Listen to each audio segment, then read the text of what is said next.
আসসালামু আলাইকুম সবাইকে। আমরা হয়তো অনেকে জানি বা এই মুসলিম শাসন ব্যবস্থায় মুঘল সম্রাটদের একটা বিশাল একটা অবদান ছিল।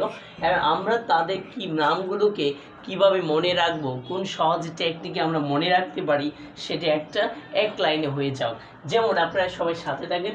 যেমন আমরা যদি বলি বাবার হলো একবার জ্বর, আমরা দেখেন, আমরা যদি বলি বাবার হলো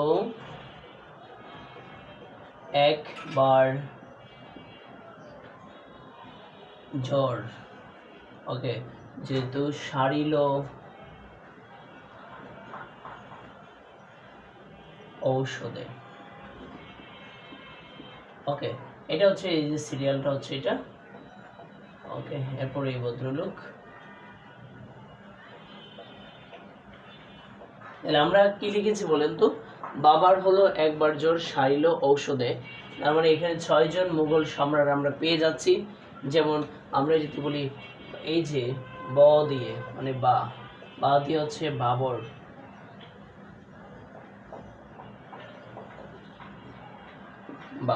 কি বললাম? বাবার হলো একবার জ্বর, সারিল ঔষধে। এখানে ভা দিয়ে হচ্ছে ভাবর, ওকে। হ দিয়ে যদি আমরা বলি, হ দিয়ে আমরা বলতে পারি হুমায়ুন, ওকে।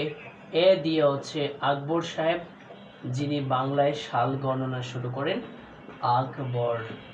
এরপরে আমরা যদি বলি এখানে দেখেন বাবার হলো একবার জ্বর, সারিল ঔষধে, আমরা বলি বর্গীয় জদে, মানে জ্বর।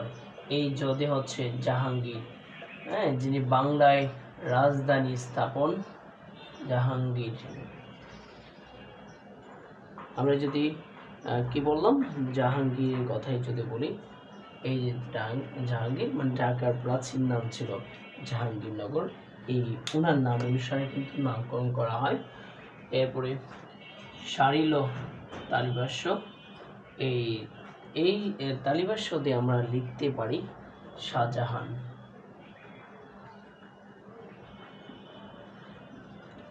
আর এই যে অ দিয়ে যেটা আছে, অ দিয়ে আমরা লিখতে পারি ঔষধ, মানে আওরঙ্গজেব। কি জেব? আওরঙ্গজেব।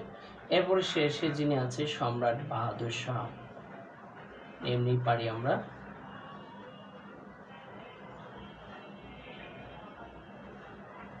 বাহাদুর শাহ। তাহলে আমরা কিভাবে মনে রাখবো সবাই? যেমন মনে রাখতে পারি বাবার হলো একবার জ্বর, সারিল ঔষধে। তাহলে বাবার হলো একবার জ্বর, সারিল ঔষধে। এছাড়া এইটা দিয়ে আমরা হচ্ছে ভারতবর্ষের 6 জন মুঘল সম্রাটের নাম আমরা সহজেই মনে রাখতে পারি। কি বলতে পারি? বাবার হলো একবার জ্বর, সারিল ঔষধে। কি বলতে পারি?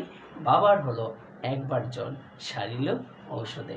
তাহলে বাদে হচ্ছে বাবর, হদে হুমায়ুন, সরেও মানে এ দিয়ে হচ্ছে আকবর, জ্বর এই যে বর্গীয় চ জাহাঙ্গীর, তালিবাস্যতে হচ্ছে শাহজাহান, অ দিয়ে হচ্ছে আওরঙ্গজেব, এবং শেষে যিনি আছে তাইলে উনি হচ্ছে মুঘল সম্রাট। তাহলে আমরা ওনার কিছু কিছু বলতে পারি। যে ভারতবর্ষের প্রথম পানিপথের যে যুদ্ধ কার সাথে শুরু হয়েছিল?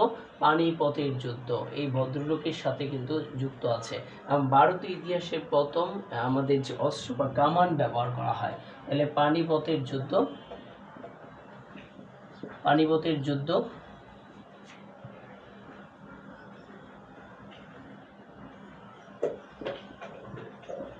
পানিপথের যুদ্ধ যদি আমরা বলি, ওনার যে সময় ছিল 1526 থেকে 1530।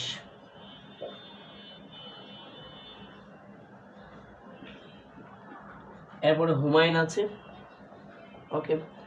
হুমায়ুন, আকবর, আকবরের একটু মনে রাখবেন। আকবর হচ্ছে 1556 বাংলায় সাল। জাহাঙ্গীর তো আমরা বুঝি ঢাকা, বাংলার রাজধানীর সাথে ওনার একটা মিল আছে।